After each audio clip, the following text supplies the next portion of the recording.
Bonjour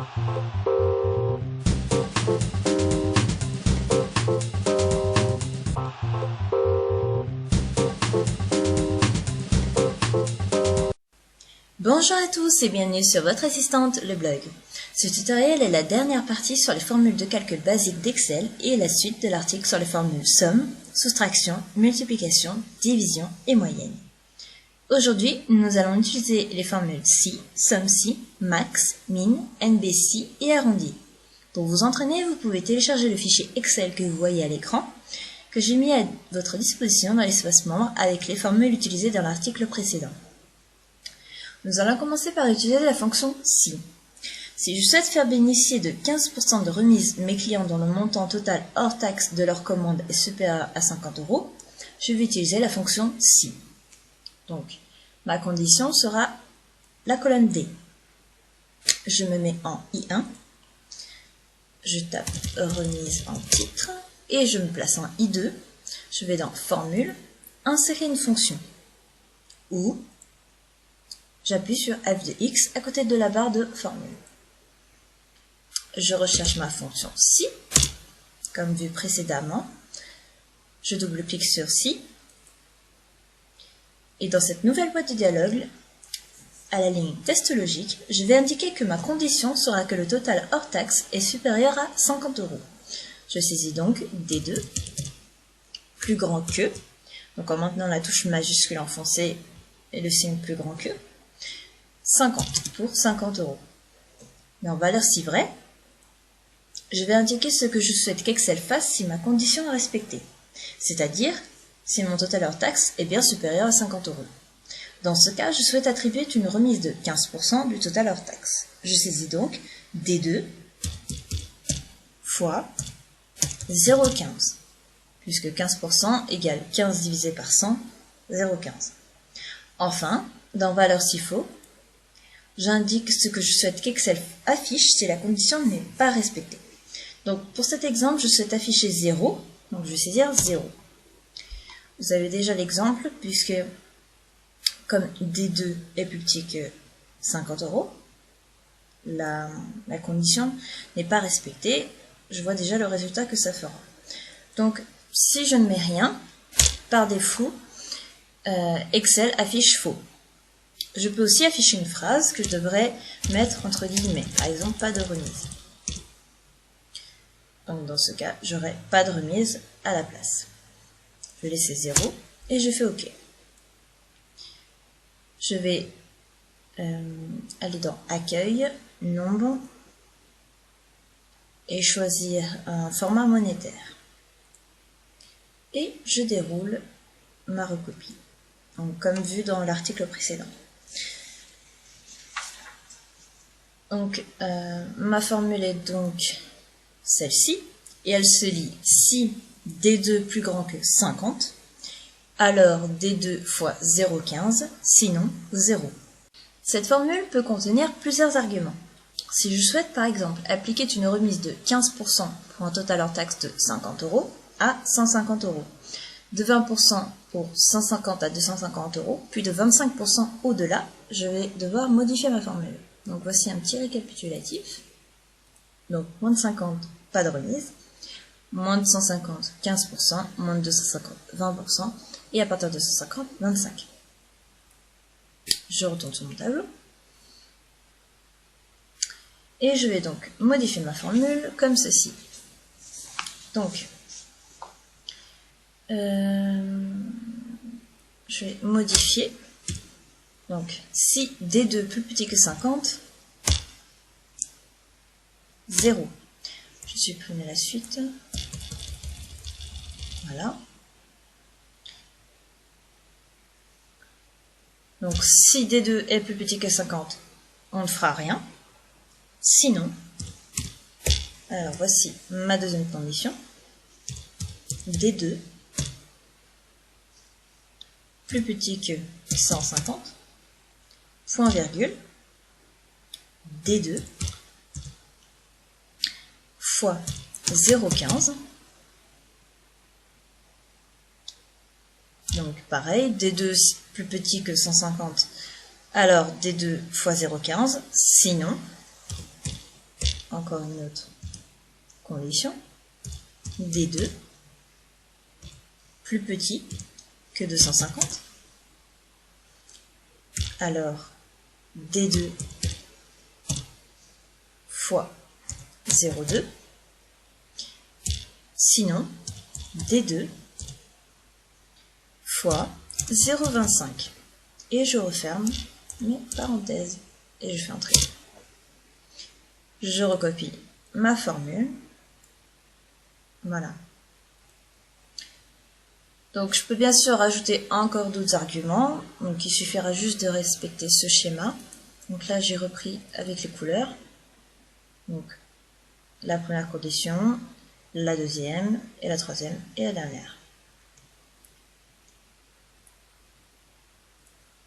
Je retourne ici. Donc il suffira juste de suivre le même schéma pour avoir d'autres arguments.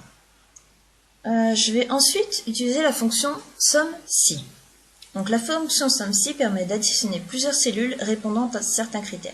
Donc pour mon exemple, je souhaiterais connaître le nombre de quantités commandées pour chaque produit. Je mets en titre en J1 nombre de produits.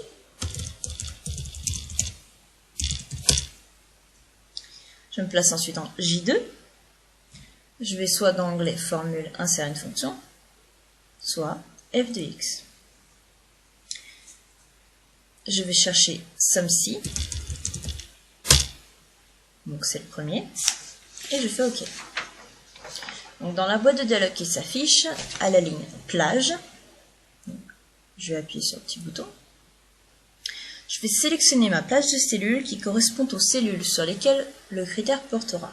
Comme je souhaite avoir comme critère produit A, B, C, je sélectionne les cellules de A1, A2, pardon, à A21. Je reclique sur le petit bouton. Ensuite, à critère, je saisis produit A. Ou alors je clique ici et je vais rechercher une cellule où il y a produit A. Ouais, là il a pris en compte, donc je vais effacer. Et je me place sur produit A. Donc comme je souhaite effectuer cette opération pour tous mes produits qui ne sont pas dans le même ordre, vous avez B, E, F, c'est pas du tout dans l'ordre alphabétique, je vais plutôt choisir d'écrire produit A. Vous allez comprendre par la suite pourquoi. Et enfin, à SUMPLAGE, je vais sélectionner la plage de cellules comprenant les cellules à additionner. Donc, dans mon cas, ce sera la plage B2 à B21. Et je fais OK. Donc, ma formule est SUMSI de A2 à A21, produit A, B2 à B21. Et donc, j'ai bien 21 produits A. Donc si j'additionne cette ligne et celle-ci, donc puisque j'ai des commandes avec respectivement 4 et 17 unités.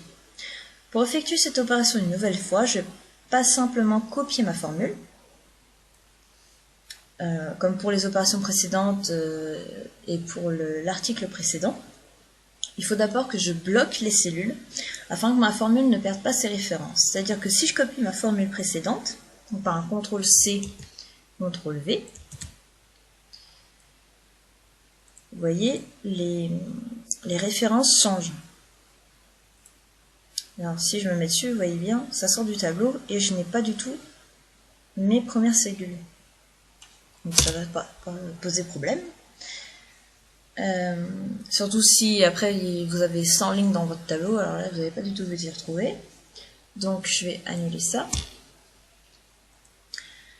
Et donc pour bloquer ces cellules, il faut placer le signe $ devant chacune des références, chiffres et lettres.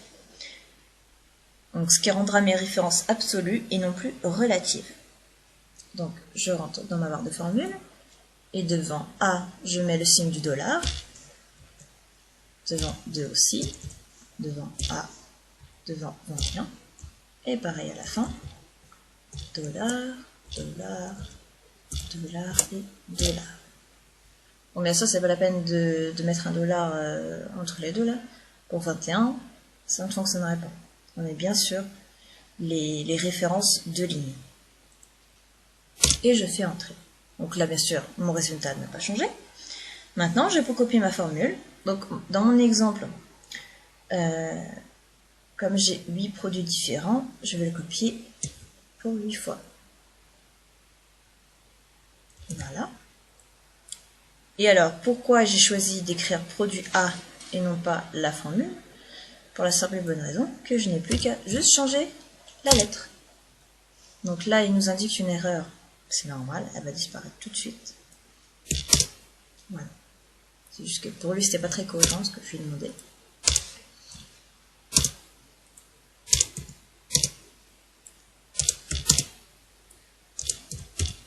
Voilà.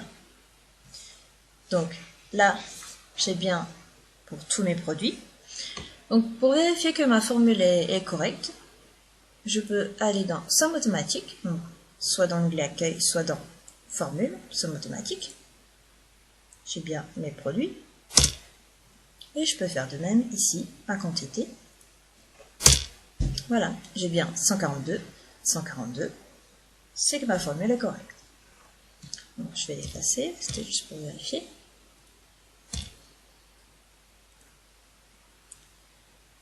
Donc ensuite, nous allons utiliser la fonction NBC. Donc à l'inverse de la fonction précédente, SUMC, la fonction NBC compte le nombre de cellules et non son contenu.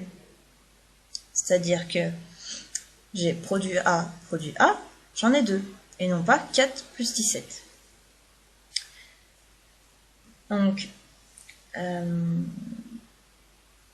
dans cet exemple, à différence du précédent où je souhaitais savoir combien d'unités de chaque produit avait été vendu, je souhaiterais maintenant connaître le nombre de commandes pour chaque produit. Donc en K1, je vais saisir commande par produit, voilà. Et ensuite en K2, je vais soit dans formule insérer une fonction, soit f de x. Je vais rechercher NBC. C'est le premier, OK. Donc, à la ligne de la plage, je vais sélectionner les cellules à compter, c'est-à-dire A2, A21. Et ensuite, à la ligne critères, je saisis produit A. Ou pareil, je clique sur l'une des cellules, mais ça, c'est le même souci qu'auparavant, c'est plus simple à changer juste une lettre, plutôt qu'à aller rechercher à chaque fois la cellule correspondante. Et je fais OK. J'ai bien 2 produits, puisque 2 produits A. Je vais de nouveau bloquer mes cellules. Donc, pareil, signe du $.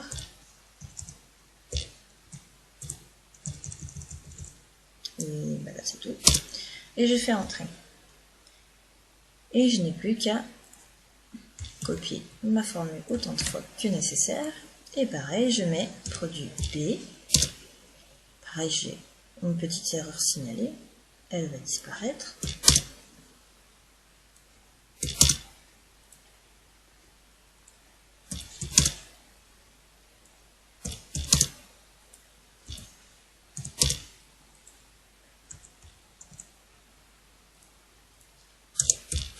Voilà.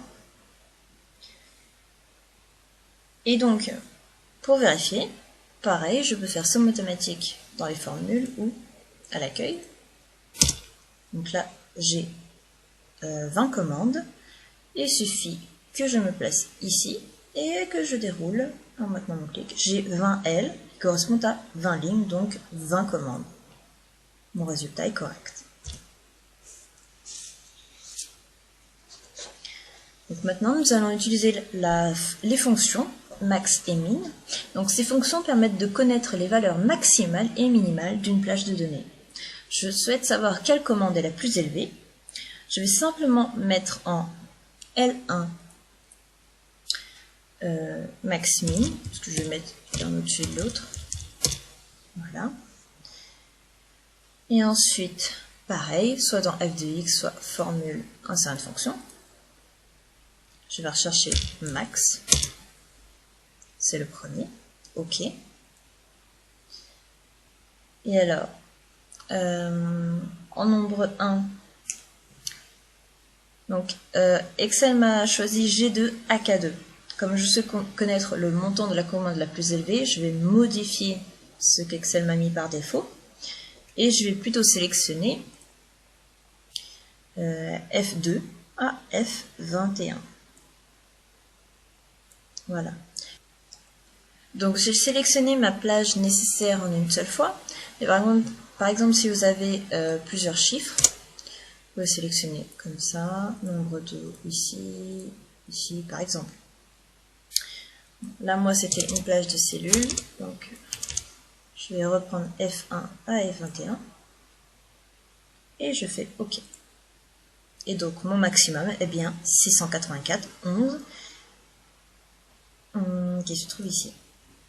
Donc ça c'est mon maximum. Maintenant, la même chose pour le minimum. Je retourne dans une fonction ou f de x, min, c'est le premier, je fais OK. Et là, pareil, je vais choisir F2 à F21. Et ça fonctionne pareil, vous pouvez ajouter d'autres lignes, et je fais OK. Et là, mon minimum est bien 11,84, qui est ici. Donc, nous allons maintenant utiliser la fonction arrondi.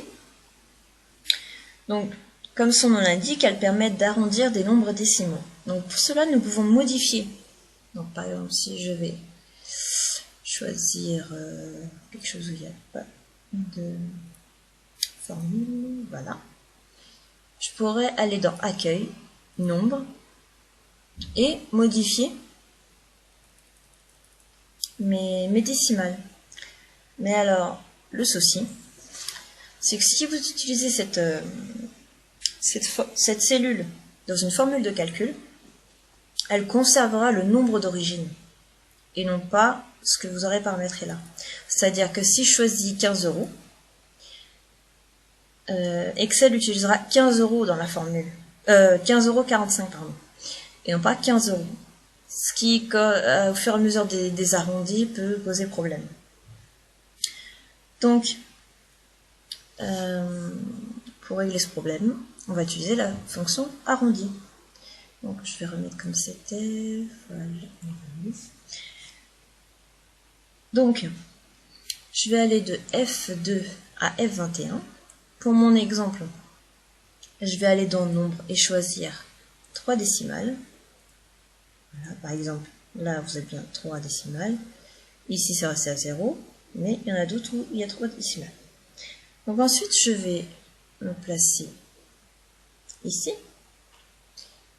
Non, je vais me placer juste à côté, ce sera plus simple. Donc je vais insérer une colonne, donc en me plaçant sur G, insertion. Je me place sur la première cellule. Et donc je fais insérer une fonction ou f de x, arrondi. C'est le premier. Et donc là, je saisis ma première cellule, donc F2, et dans numéro chiffre, j'indique combien de décimales je veux. Je vais dire 0. Donc 29,90 passe à 30. Donc voilà, donc je m'aperçois que ma cellule a récupéré mon format de cellule, et j'ai donc bien 30,000. Donc avant de modifier le format, je vais recopier ma fonction, donc en glissant, voilà, et vous voyez bien, tout est arrondi, tout est à 0. Et alors, si je fais une somme mathématique pour celle-ci